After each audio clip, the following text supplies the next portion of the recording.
ada sebuah pilu yang teramat dalam saat ia mengungkapkan ketakutannya untuk menyalakan televisi.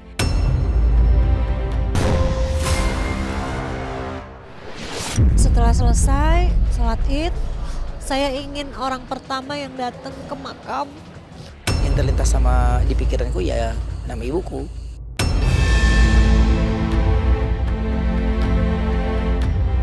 Pemirsa Silat RCTI, di saat jutaan orang bersuka cita menyambut gempita hari raya yang akan segera datang, sebuah kesunyian yang mendalam justru menyelimuti hati Karina Ranau.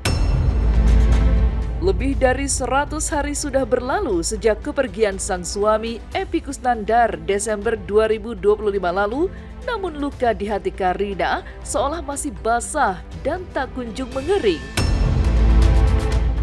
Dalam wawancara eksklusif tadi malam, Karina untuk pertama kali dalam hidupnya harus berlebaran tanpa sosok yang selalu menjadi pemadam sepi. Bahkan, ada sebuah pilu yang teramat dalam saat ia mengungkapkan ketakutannya untuk menyalakan televisi. Ya, Karina mengaku tak berani lagi melihat tayangan berita tentang mudik yang kini mulai memenuhi layar kaca. Bagi Karina, berita mudik adalah rekaman memori yang menyakitkan. Biasanya, ia dan Kang Epy selalu duduk berdampingan, memantau arus lalu lintas lewat televisi, sambil bersiap untuk pulang kampung bersama almarhum suami tercinta. Sahur dari Palembang menuju Danau Ranau. Berapa jam? 8 jam. Oke. Hati-hati di jalan. Waduh.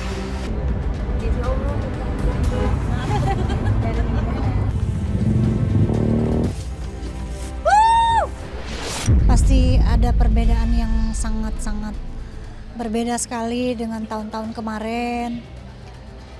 Biasanya sejak almarhum meninggal nih kemarin-kemarin udah mendekati lebaran, saya nggak berani nyalain TV.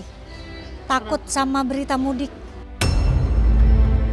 Biasanya kita duduk berdua bareng, nonton berita mudik berdua. Duka itu pula yang akhirnya membuat Karina Ranau justru mengambil keputusan berat untuk tetap bertahan di ibu kota di saat banyak orang mudik ke kampung halaman. Dengan hati yang masih terguncang, ia sudah mengabari keluarga besarnya di Sumatera maupun di Garut bahwa tahun ini ia tidak akan pulang. Bukan tanpa alasan, Karina mengaku ada ketakutan teramat dalam di hati Karina.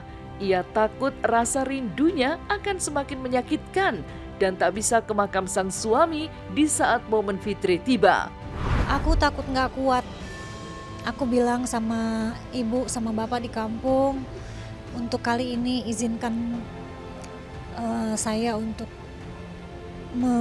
mengobati diri ini karena setelah lebaran kan akan melangkah lebih jauh lagi gitu. Jadi saya ingin menyembuhkan dulu kehilangan itu, pengen pelan-pelan bangkit gitu. Ya caranya aku harus ada terus di dekat papi gitu.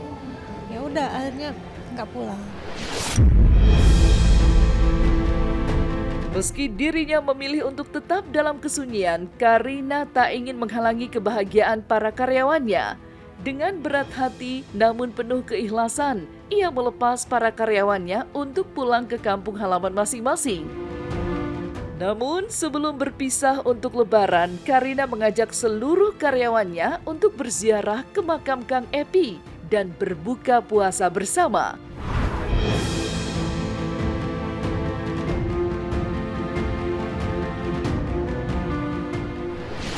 Ini hari terakhir kita buka puasa bersama. Setelah kemarin itu kita sibuk di warung dan hari ini udah akan ada yang langsung mudik ke kampung halaman.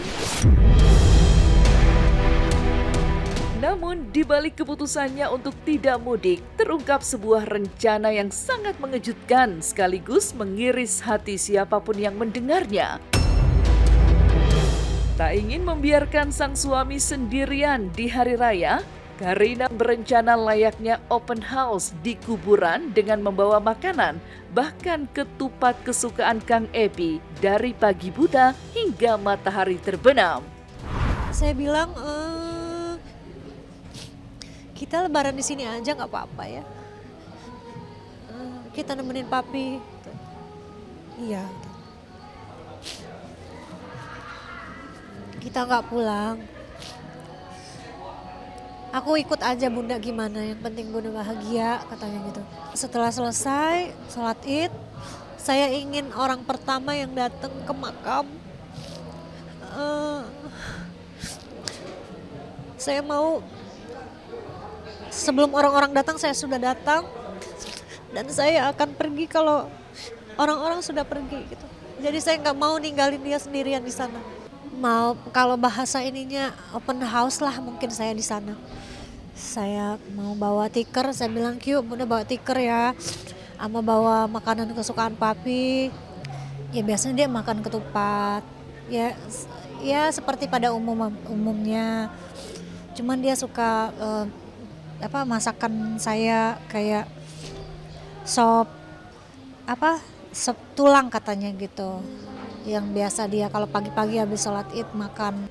Bunda sama papi pasangan yang saling memenuhi kebutuhannya. Iya, saling melengkapi.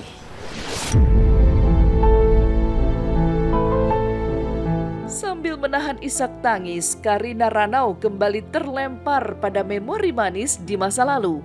Ia teringat betul bagaimana rumahnya dulu selalu penuh dengan hangatnya canda tawa Kang Epi saat lebaran tiba.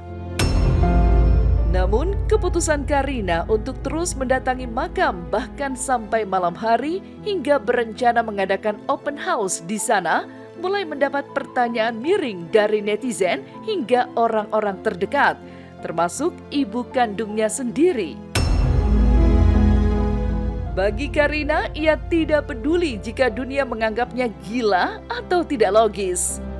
Karena baginya, makam adalah satu-satunya tempat di mana ia masih bisa merasakan kenangan bersama dengan suami tercinta yang kini telah berpulang selamanya. Apapun orang mau bilang gila atau bilang aku lebay atau bilang aku apa, biarlah, aku nggak peduli gitu. Ibu saya itu semula waktu dia datang, dia bilang gini, udah nak, nggak usah ke kuburan lagi, nggak usah ke makam lagi, apalagi malam-malam, nanti sakit, nanti ini. Saya langsung lawan tuh ibu saya. Tahu dari mana? Kenapa ngomong, atas dasar apa berbicara seperti ini? Aku tuh kayak belum kuat gitu. Aku masih berasa sangat kehilangan. Sedangkan di sini setiap hari aku sampai hari ini aku ke makam.